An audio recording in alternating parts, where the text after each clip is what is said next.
boxing. The voice of a new generation. Where we pull back, no punches. And we're right back, Hollywood P, Don P. We're going to keep going, doing the show. We missed last week. You know, we got caught up. We had a business to run. Sometimes it gets a little difficult. Wife and kids. That too. So we're going to go right into it. We got the results of last week. We had Hernan, Tyson, Marquez versus Luis Concepcion. Hernan Marquez with the TKO in the first round. 3 knockdowns. And I know you don't think that the ref should have called the fight, but I don't know. You get knocked down 3 times in 10 seconds, something's wrong. Well, I mean, this is the way I see it. I saw it. I mean, they're both fighting for the belt, obviously. But the first knockdown, I agree, was a good knockdown. He got punched, he went right down. But he got right back up. He jumped quickly to his feet. The second one, he was close to the ropes. Looked like he might have stumbled a little bit. But I didn't think he got knocked down. And then the third one, he just falls on the floor and the ref jumps on him. Nah, the left hook to the face kind of assisted him to the ground. It assisted him to the ground. But the dude wasn't knocked out because he clearly got right back in sit position to get right back up, and the ref was already on top of him trying to make love. Listen, if anybody wanted Concepcion, it would be his fellow Panamanian brother over here, right?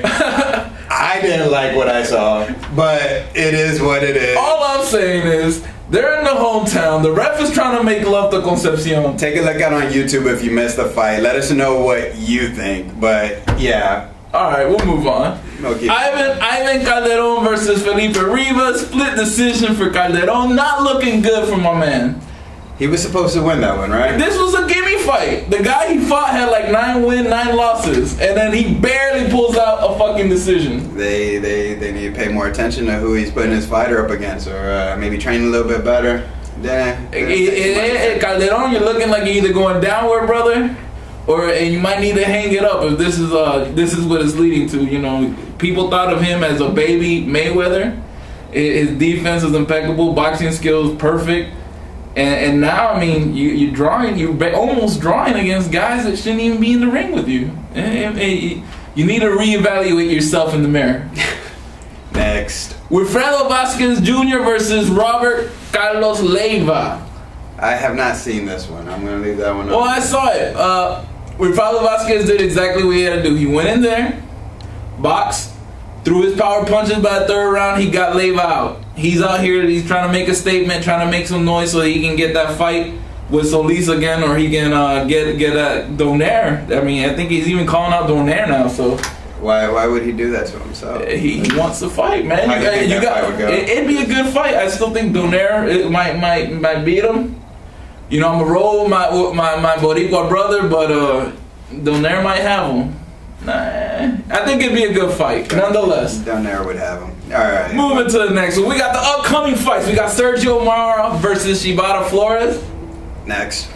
Wow. I'm sorry, I'm not. Well, you tell me about these fighters. Is this gonna be a fight to watch? Nah.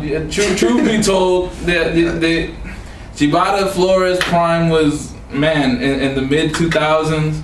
Sergio Mora, I mean, he got his 1 victory over Vernon Forrest, rest in peace. But I mean, that's about it, Mora. That's all you've done, brother. That was a you had a great win followed by a great loss right to the guy. So with that said, I just brought this up for you guys that are the casual fans that kind of know who he is. I don't think much of this fight. Next one, Guillermo Jones versus Michael Monroe. Oh, a prediction? Mora should win a decision. I'm with Mora on that one. All right, the next one, Guillermo Jones versus Michael Marrone. Yeah, I'm rolling with Guillermo Jones for you guys that don't have that Wealth TV channel. I think they're giving it for free on wealthtv.com or something like that. Brought to you by Don King. That's what we're rolling with. Next one, Lucian Bute versus Glen Johnson. Boo will end up taking that one. It'll be an exciting fight. I think it might be worth watching. Definitely take a look at that one, see what they can do. I think Glen Johnson has a shot at taking Boo. I think so. I mean, this is the fight that I think is going to determine what Bute is in that division at 168. If he can fight Johnson, if he can fight at Johnson's pace and win the fight, even knock him out or something, I mean, that would speak highly of Bute. But this is going to be the fight that determines, I mean, what's going on.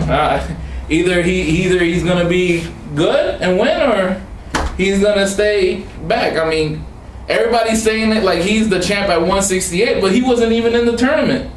The 168 tournament. Those are the real champs, in my eyes at least.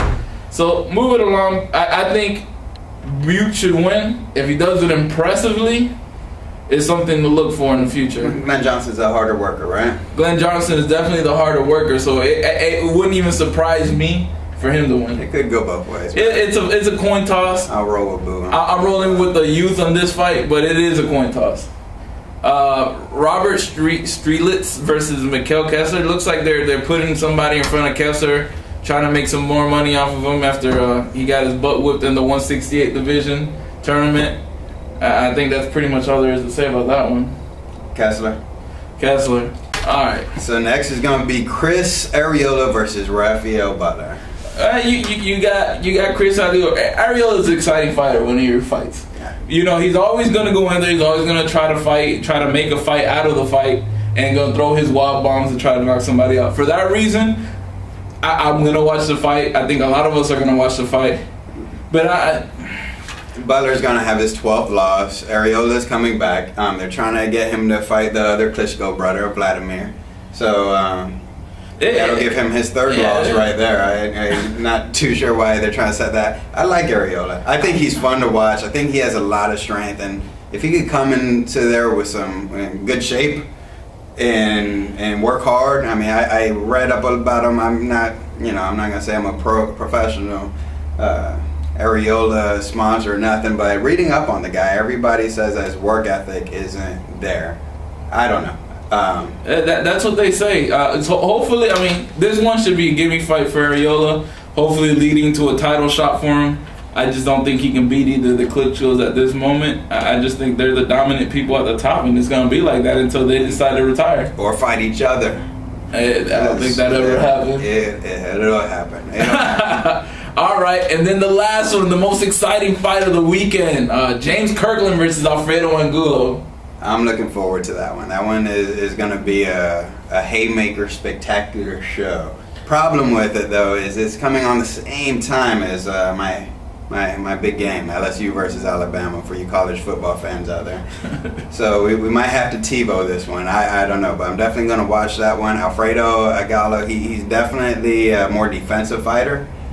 I think he's going to definitely, I don't know. He's a better fighter than Kirkland, but he hasn't fought anybody like Kirkland. No, I don't think he has.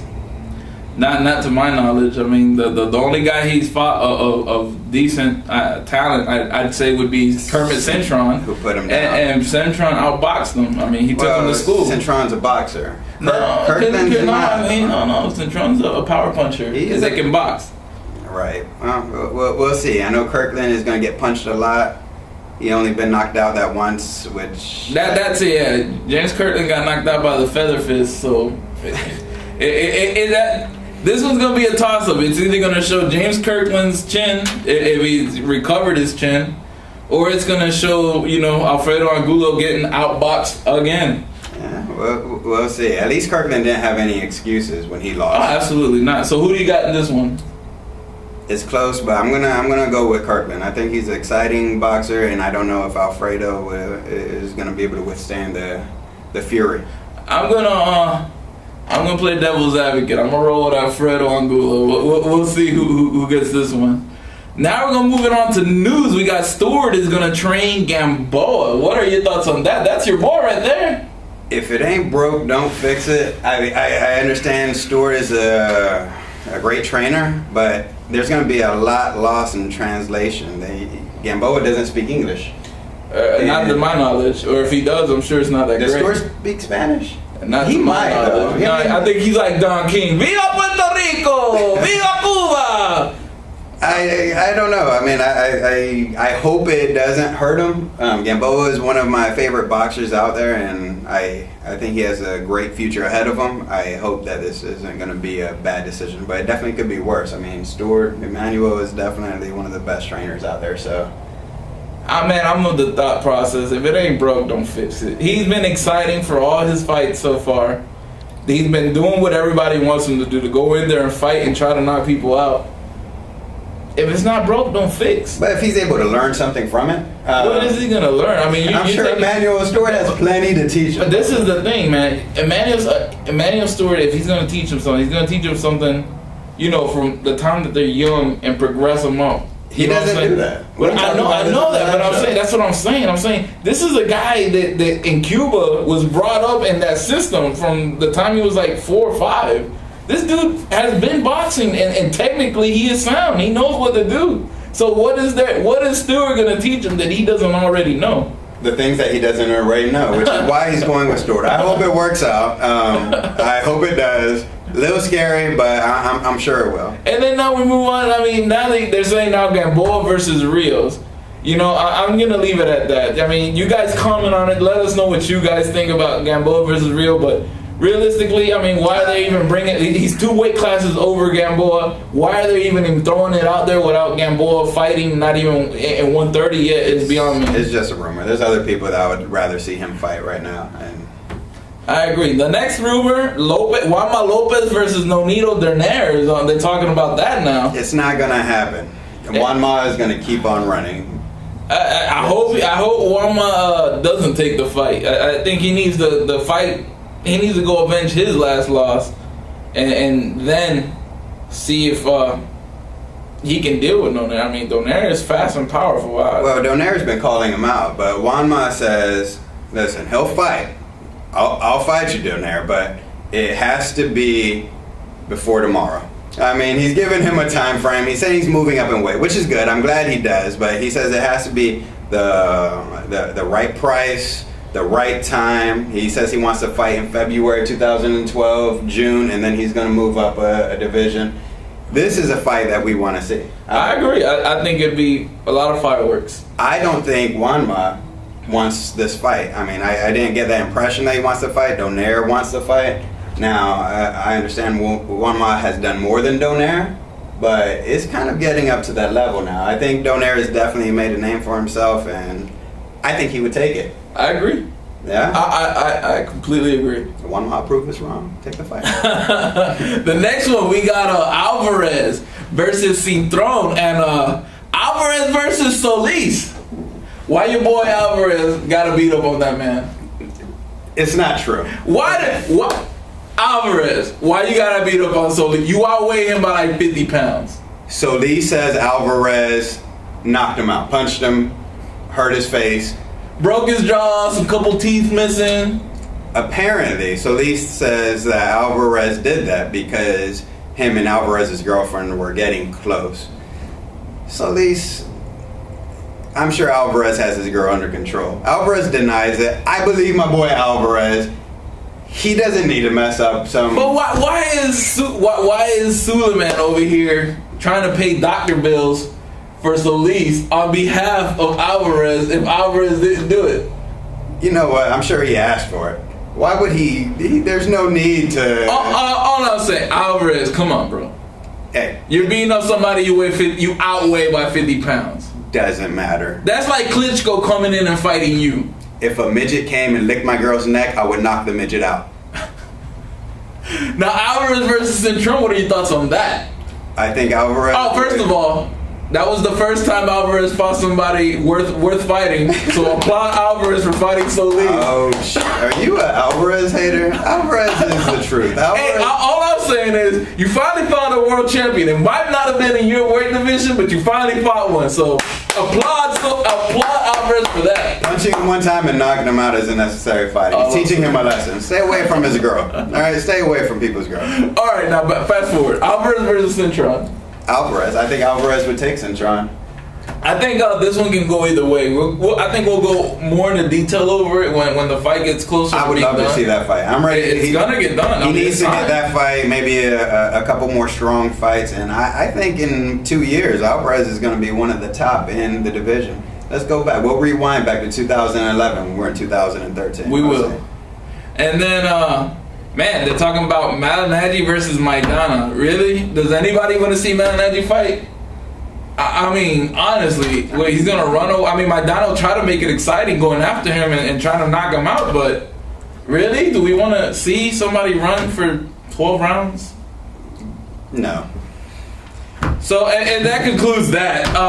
Look for the KO of the week. I'm going to try to do an upload and try to add the KO. It was Alex Lepai versus Evangel Orlov.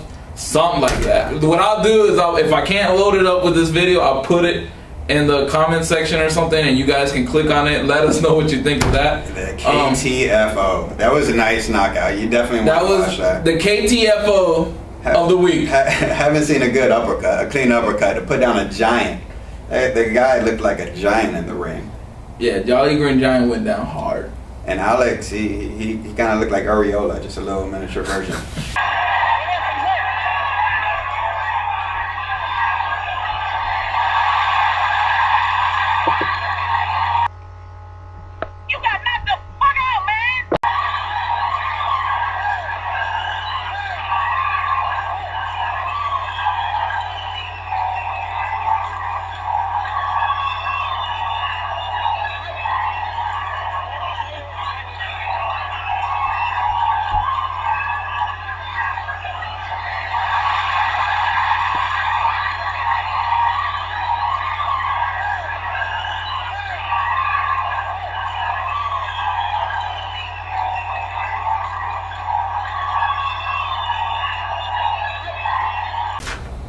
Alright, well guys, that's the show for today. Comment, subscribe, rate us, let us know what you think, debate us, we're all for it.